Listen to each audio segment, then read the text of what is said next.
What is up, everybody? Welcome back to the channel. It has been a while, but that's neither here nor there. We're not going to worry about that. We're getting back into things, and I figured what better way to start it back off than with an unboxing of a new RX-9 Ultra. Let's get to it.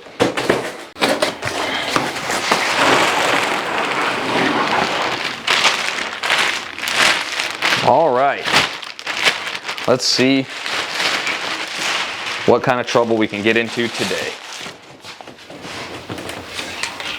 Show you guys first, new Hoyt RX-9 Ultra. Like I said, RX-9 Ultra from Hoyt, 33-inch axle to axle. I'm personally a big fan of the Ultra models because I like a longer axle to axle, even though my draw length doesn't necessarily require it. You got the new split yoke system from Hoyt.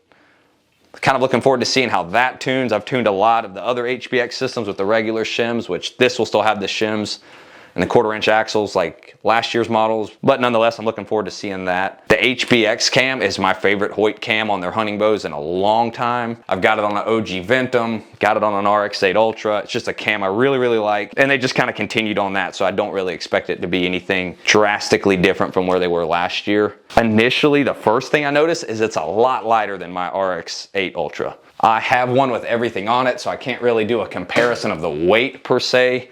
But there's a lot more mass on this riser on the RX-8 than there is on the RX-9. I think that's fairly obvious if you look at it. New little Hoyt stabilizer, comes on, comes off, just like what they've been doing. Honestly, looks really similar to the Elite one, but hey, we're just gonna ignore that. Everything else on it is typical Hoyt. Picatinny built in for your sight. Like I said, HBX 4 cams, 1/4-inch draw length adjustments on the modules, 85, 80, and 75% let off, all adjustable on the cam, so they make it pretty nice for you. Hoyt hole shots that are almost guaranteed to shoot out of the bow one of the first couple shots. Don't worry about it. It's not going to hurt anything. Just keep on riding. And yeah, other than that, it looks a lot like the bow I'm already shooting, so I'm not too blown away with the overall appearance because I like the way the bow looks already, but it's a lot lighter. Not Matthew's lift light for the people that are wondering, but it's a lot lighter. It's kind of where you would expect a carbon bow this size to fall into place. So we'll get a loop on it. We'll throw a whisker biscuit on it, get the draw length as close as I can get it with these cams and or these mods, I should say, and shoot it a little bit, let you know what we think. And I might even shoot it against the RX-8 so you guys kind of have some comparisons for those of you out here that are out there that already have an RX-8. We're good to go?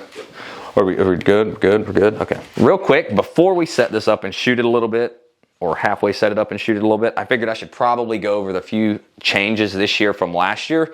So last year's Ultra, RX-8 Ultra, was a 34-inch axle to axle. The RX-9 Ultra is a 33-inch axle to axle. Like I mentioned a minute ago, you're still going to have 1/4-inch axles, which I think is a huge plus. Still using Torx heads on either side to hold the axle in place. So those of you that are familiar with the way Matthews has been doing it for a really long time, it's very similar to that.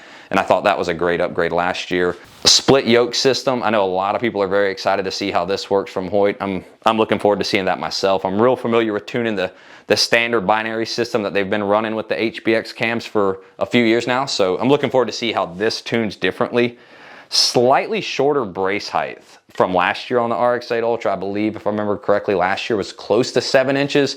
This is 6 3/8, so it's still, you know, a little above average for what most of today's bows are running, but I think it really won't affect the way it shoots much. I'm actually looking forward to the way it's shooting, or the way it's gonna shoot. You're getting a lot less adjustment this year on the modules. That's one of the things Hoyt changed, is the draw length range per module is a lot tighter, so you can kind of fine tune things a little bit better. So sucks when you have a bow shop and you got to have all the mods, but other than that, it does typically lend itself to a bow that tunes and shoots a little more forgiving, a little better, because it's set up a little bit more specifically for per size. Like I mentioned earlier, 85, 80, and 75% let off adjustment all done on the cam. Obviously, anytime you have a system like this, if you adjust the let off, it will change the way the draw length feels, either shorter or longer, depending on how you adjust it. Other than that, just very run-of-the-mill Hoyt. Nothing too crazy. Real quick for a comparison, we're gonna try to set it up and see if we can figure out a way to show you this year's bow versus I've got my RX-8 Ultra, so we'll kind of see what these bows look like side by side. See if I can make that kind of do its thing there. So as you can see, it's the riser, there's a lot of similarities. That's gonna be the first thing people say, oh, it looks a lot like last year's riser. Yes, it's obviously a little bit shorter. The limbs appear to be just a little bit longer, so I'm kind of interested on that. And the pivot point on this year's, the RX-9s, are moved forward a fair bit towards the front of the limb pocket compared to last year's model. So I'm looking forward to kind of see how that holds in comparison. I'm actually really looking forward to that. That's one of the things I'm more excited about to see. But very similar, at least in looks and appearance, to last year's model. With that being said, we'll get a loop on it. We'll put a rest of some sort on it, and we will shoot it a little bit. I'll let you know what I think about that, and hopefully we don't lose hole shots on the first couple shots, because I still have to sell this.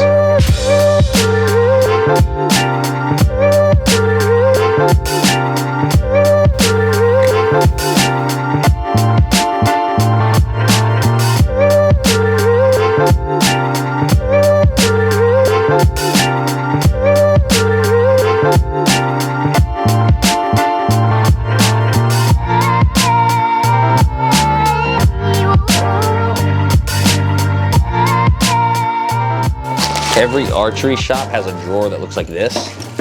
Just things that don't really have a home. All right, so we put a loop on it. We got a whisker biscuit on it, and that's how we're gonna shoot it. Any of my bow reviews going forward, I'm gonna do my best to shoot them all the same way, so it's pretty uniform. We're gonna shoot it just an axis that I had laying around for now. But keep an eye on the description. My chrono here at my house is messed up.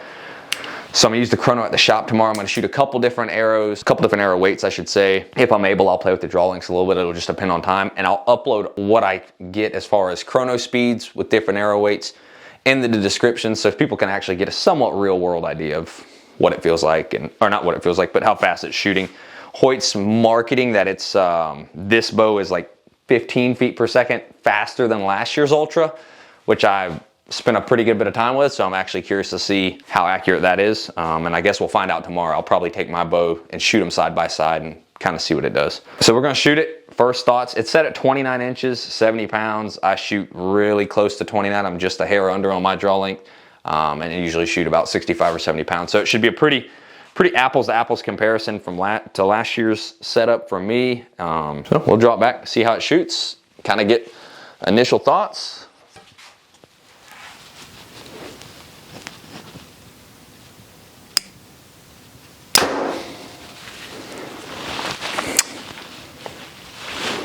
Let's give it another one.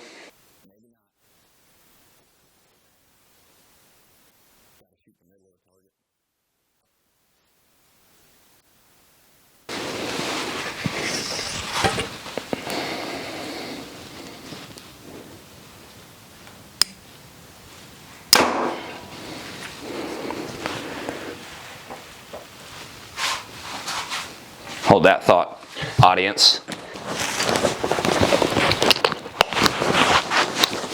Thanks to the good people at Marsupial for letting me pay full price for this. It's a great pack. I absolutely love it. I'd pay full price again for it. But I realized that no bow review is complete without a chest rig. So, hashtag not sponsored, right? Hashtag not sponsored.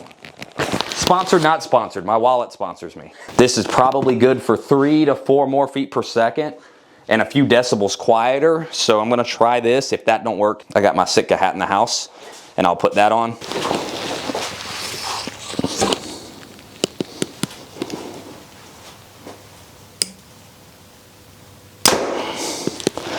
So, initial thoughts, just out of those couple shots. There's a little bit of an echo in here, but there's always been an echo in here, so I'm not sweating that too much. It seems to be leaving, the arrow seems to be leaving the boat a fair bit quicker than where it is on the RX-8. It could just be perception, it could be wishful thinking, but it definitely seems to be covering this 6 or 7 yards a lot quicker.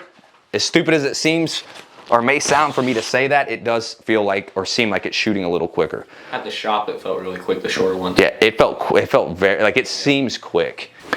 And that was kind of what my initial takeaway was, that it really seemed like it was covering some ground. So to be completely honest, I was paying a little bit of attention to the way the bow felt, but I wasn't paying a ton of attention to it because that kind of caught my interest first, or however you'd want to say that. So let me shoot it a couple more times. It was definitely smooth. Let me be very clear. It wasn't like anything wild, but I'm kind of curious now if I focus on that.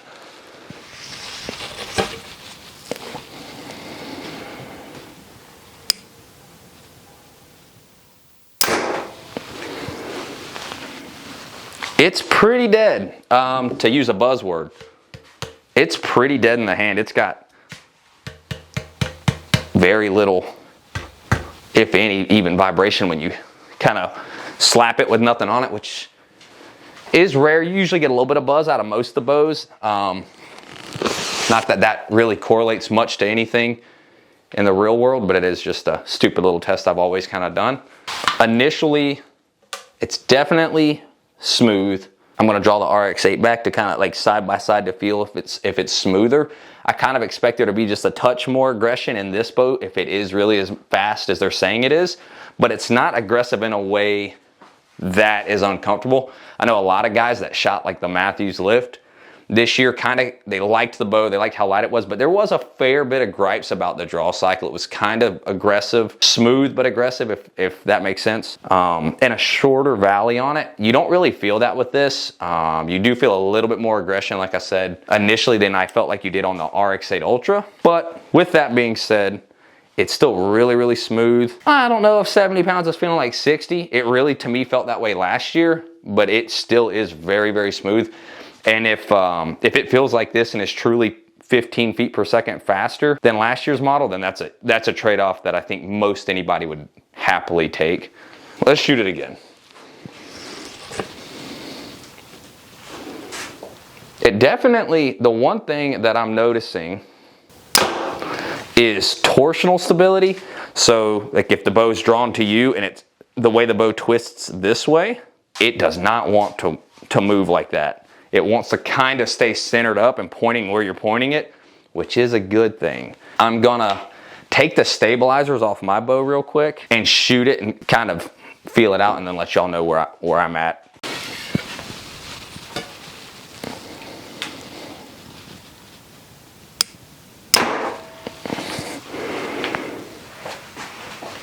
All right, I shot that bow twice just to kind of, I've shot that bow a lot, so I'm pretty familiar with it, but I wanted something very fresh in my mind to kind of compare this to.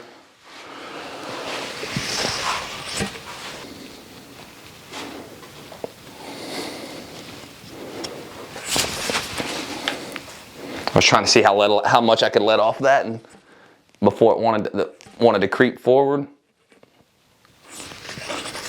Let's see. All right, so it's very, very, very dead in the hand. I kind of hate saying that because that's what everybody says, and it's subjective. Everybody's going to have a different feeling on that, but to me, it's pretty soft when you shoot it. Compared to the RX-8 at the same draw weight, and like I said, it's maybe about an 1/8 inch shorter on draw length, so that's negligible in what we're talking about here. This bow is smoother initially. So I've always compared or explained the HBX cam from last year and the year before as being a very linear draw cycle. If you go back to some of my reviews in the past, you'll hear me talk about it that way. It feels like the Hoyt starts and just draws straight to the end, where you feel like on the Matthews, they'll draw, climb, and dump into a valley. Some guys like that, some guys don't. It's a personal preference. The RX-8 Ultra definitely has a little bit, for lack of better terms, a little bit more aggression right at the beginning. You feel it just when you get it going, and you would never probably notice it if you didn't shoot it next to this bow. This bow is definitely smoother starting out. Now, on a scale of 1 to 10, if that's a way to do it, I don't know. Let's say on aggression, the beginning of this draw cycle might be like a 5, and this one maybe a 7.5, 8. I know that's a weird way to put it, but without physically drawing it, it's gonna be hard for anybody to understand. But this one is a little smoother. So the HBX4 cam on the new RX-9 Ultra, at least in this comparison, apples to apples for the most part compared to another RX model and an Ultra, is smoother this year. Like I said, how much smoother is gonna be a decision you guys can make for yourselves. I'm not gonna try to convince you one way or the other, but it's definitely a little bit smoother it seems faster. It seems a lot quicker. Now, I'm shooting this bow factory in the 85% let off. I've had my RX-8 the entire time I've shot it on 80%, other than kind of messing with it in the beginning. I shot it on 75 for a little bit. So if I ran this at 80, I'd be curious to see how much quicker it felt and what the valley felt like. Because at 85, the valley does seem a little shorter on this bow than the RX-8 on an 85. So what I'm gonna do to kind of give a reasonable comparison, I'm about to set this bow to 80%. It'll be exactly the way I have my RX-8 set at that point, and I'm gonna shoot them side by side. Shot my bow, my current bow, off camera a little bit more. Where I stand on it right now, at 85% on the RX-9 Ultra, it's a linear draw cycle like I was talking, but you feel a little rise and a little dump right at the end. Very small in my opinion compared to other bows on the market. You don't really get that at all in my opinion on the RX-8 Ultra. I just changed this to 80%. We're gonna see if it changes the way that feels. Typically that doesn't affect the draw curve too much, but we'll see what it feels like. Okay, let's see here.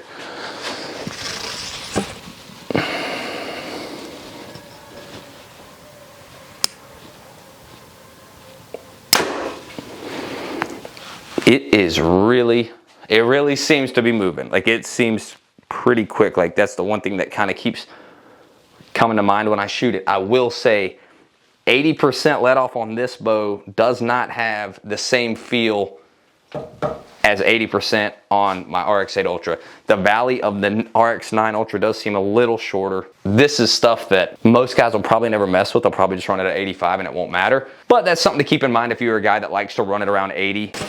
I'm kind of playing with it here. You have very little room to creep on this bow at 80%. If you get off the back of the shot, kind of like I did there, it's gonna want to go off. That's the one thing I will give to this bow, the RX-8 Ultra, is when you play with the cams through the let-off cycle that this has, or the let-off range that this has, I should say, it's not quite as fun to shoot in those let-off ranges that this bow is. This bow feels more aggressive at 80% than that bow felt at 75%. Have a longer brace height on that bow, a little bit slower bow. So all these things lead to typically a cam feeling a little more aggressive or a little less aggressive. So I kind of take all that with a grain of salt. It does not change my overall thoughts on the bow much, if any. All right, so initial thoughts, it's a sweet bow. I like it. The few areas that I feel like the RX-8 could have been improved upon is where it seems that they improved this. And I'm not saying the RX-8 was a turd at all. I love that bow. It shot really, really good. One of my favorite bows in recent years to shoot. But I do feel that the few areas that seem to have been improved upon on this bow, like I said, are the areas that needed to be. It does seem to be a little bit quicker. We're gonna verify that tomorrow with the chrono and put that information in the description box because I forgot to bring the chrono home with me today. I do feel this one is more torsionally stable, like I've said multiple times, and in layman's terms, that is just twisting the bow this way. I feel this bow resists that a little better than the RX-8, and that's a big thing, especially for guys. Most of the guys that are gonna buy an RX-9 Ultra are, you know, a lot of guys that hunt out west, they're taking far shots, or maybe you're up in the Midwest where you've got oak bottoms and stuff, and you're shooting a little further. You're gonna notice the benefits of that stability probably more than the average, like, Southeast whitetail hunter that's shooting 30 yards max. Those guys will still see it, but the big time Western hunters are usually the guys that buy these Ultra models from Hoyt, and typically the guys that are going to get the most out of that sort of system. With that being said, the carbon isn't everybody's cup of tea. I'm a big fan of it simply because they usually offer it in the axle to axle links that I want to shoot, like I mentioned earlier. Split yoke system on the Hoyt, I am very excited about that. That's a sweet system. It's gonna help to reduce a lot of left and right cam lean. You're always gonna have it some, but it does help a lot with it. Same spacers and shims that they've had last year, same 1/4 inch axles like we talked about earlier. So that's pretty much negligible compared to last year's bow. I do think it is a little bit more dead in the hand. It's a little hard for me to say whether or not I think it's quieter, just because everything echoes in here a little bit. I'll have to shoot it outside and I'll let you guys kind of know in the future what I think there, but I definitely feel that it has a little less hand shock than the RX-8. That's neither here nor there for me personally. It does not bother me if it has hand shock, if it shoots great. So I know that's a big deal for a lot of folks. I wanted to make sure to mention it. With that being said, definitely shoot one. Even if you have an RX-8, go shoot one. If you have an Alpha X, shoot one. If you're a Matthews guy, shoot one. Get down to your shop, put one in your hands, and just shoot it for yourself. I definitely think it's worth giving a look. If you're in our area, if you're in the Southeast at all, come by and see us at the shop, Arrows Unlimited, or visit us on our website, arrowsunlimited.com. We can get you all your hunting accessories, archery related stuff, and we have RX-9s and AX2s in stock, ready for you guys to shoot them, ready to send you home with them. So if you're in our area and you'd like to see my smiling face or this fine gentleman behind you or my other buddy, Bradley, come see us, shoot the new Hoyts. We'll have the new Matthews next week, and I'll also have a video on those next week. We look forward to seeing what we can do going forward with this channel. Hopefully I don't burn it to the ground and you guys keep liking it. Appreciate it, and I'll see y'all next time.